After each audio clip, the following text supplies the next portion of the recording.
So in the last part of the lecture, I mentioned how Polanyi outlines three socially embedded economic systems. These are all economic systems that are socially embedded, and therefore social concerns are going to trump economic ones. And for our purposes, the most important implication of this is that M prime was not the central or even a key motivator or key aspect of these economic systems. These are all economic systems that operate without a concern for M prime. So last time in the last part of the lecture, we talked about reciprocity and how that entails gift, counter gift. You're exchanging things, but not trying to accumulate things. The second socially embedded economic system that Polanyi talks about are those that he characterizes as being taking the form of redistribution.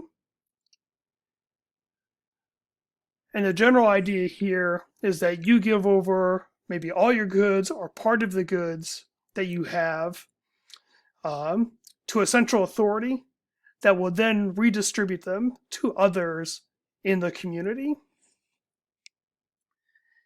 And so it often looked like this, where these would say be individual households, and then they're all put it into this like big, say, collective storehouse. And then at different times, they're getting things from the storehouse returned to them. Right? But there's some central authority here that's collecting things from individuals and then giving them back out. And if you think about it, this type of economic system makes a lot of sense if you are dealing with perishable food items, and particularly perishable food items that you couldn't consume all at once. All right, so I mean, if you're walking through the woods and you come across an apple, you could eat that all at once. All right, I mean that is a perishable food item, but you can consume that all at once.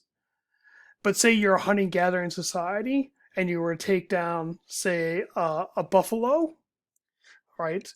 There's no way that you or your immediate family members could consume that buffalo all at once, right? Or even consume a significant portion of it before that meat is going to start rotting because you don't have a way to refrigerate it and store it for the long term, right?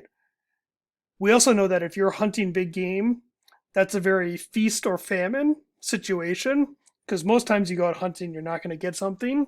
But then when you do get something, you're going to get a lot of it and more that you could use at any point in time.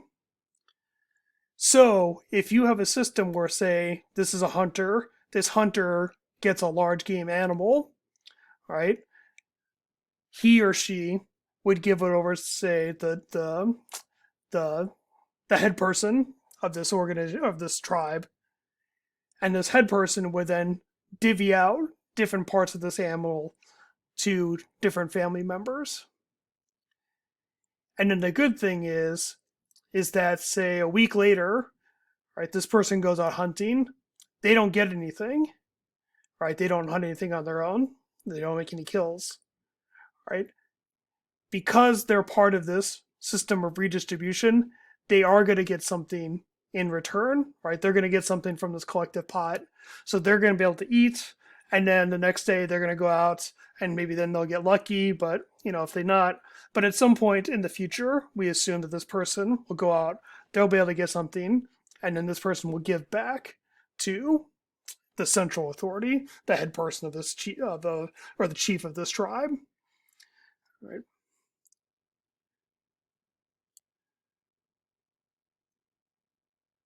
So a historical example of this that Polanyi doesn't talk about, but it's what I'm at least somewhat familiar with, is for Inuits in terms of whale hunting. Right. Whale meat is an important part of Inuit diets, but hunting whales, like hunting other big game animals, all right, is not, you just don't go out in your boat and find yourself a whale.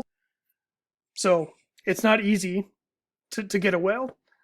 But if you do get a whale, right, you're getting literally tons of food all at once.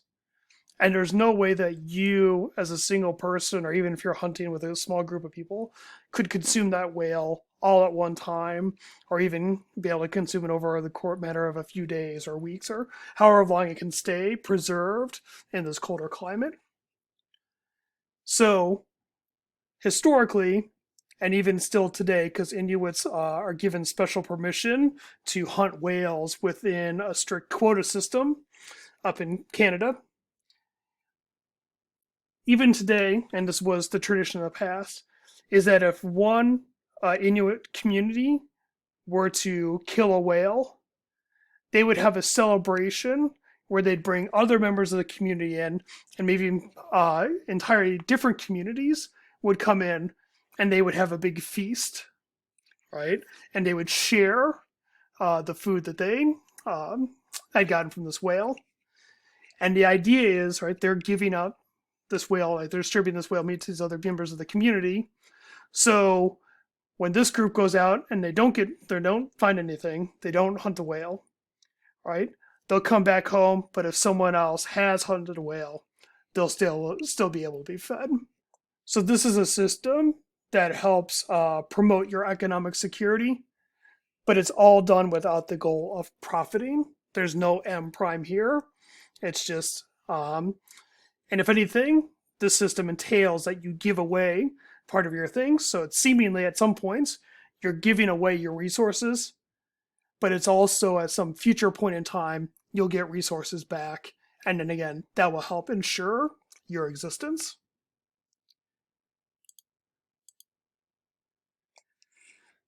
And if you think about it, our contemporary welfare system is based on this principle of redistribution, right? Each time we work, we get a paycheck. Some of our paycheck goes to the government in terms of social welfare programs. So we're contributing to these welfare programs. And probably for most of the time, we are giving the government money and we're not getting anything in return. But all of a sudden, if we were to become disabled and unable to work and unable to provide for ourselves, we would then start receiving money from the government, and the money is coming both from the money that we have put in individually, as well as other American citizens who have put money into the system. All right. And again, the goal from welfare isn't to profit from it. All right. The goal is ensuring everyone's economic security. So it's another economic form that operates and allows for the transfer of resources, at least in theory, when people really need them, in ways that don't entail a concern for profit or for M prime. All right. Pliny then talks about his last form of economic system that operates without profit, and this is the form of householding. And the goal with householding is that you try to produce all the goods and services that you need yourself or with your own resources. So it's another way of saying your goal is to be economically independent, right? And if you are truly economic independent, then you're not engaging in M prime, you're not engaging in MCM prime, right? You're not even engaging with the market at all because you're just doing everything on your own, at least to the extent that you can. And this was an idea that was popular back in the time of the Greeks, because they saw being economically independent, not having to rely on the market, but having their own estate, produce everything that they need on their own. By being economically independent, then they could fully engage as citizens and in politics, which they saw as being the most socially valuable activity that you could engage in. But we can still see examples of householding in some other places. One of which you will have seen in the actions of the monks at Mount Athos, right?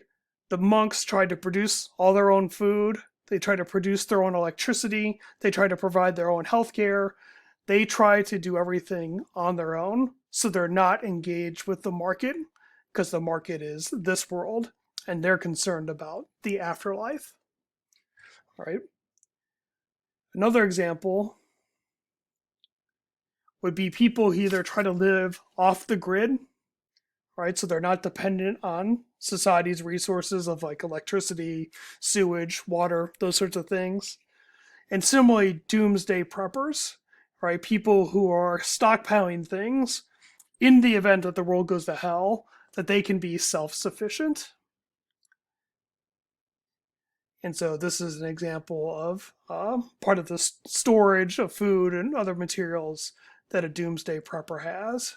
So there's ranch dressing here, looks like mayo there. This looks like coffee creamer. These might be pickles potentially.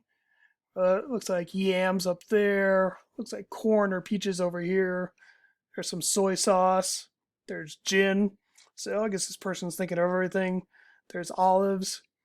I'm not exactly sure what's in these buckets, but they've got a pretty good store of things.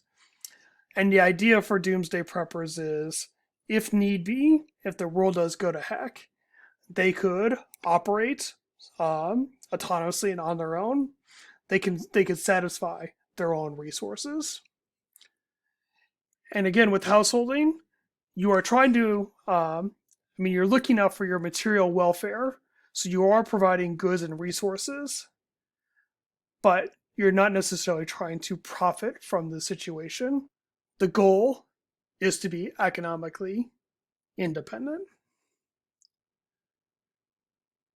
All right, so over the last few lectures, or parts of this lecture, we've looked at Polanyi's kind of conception of embeddedness, and we've looked at 3 different economic systems that are socially embedded, all of which operate without a concern for M prime.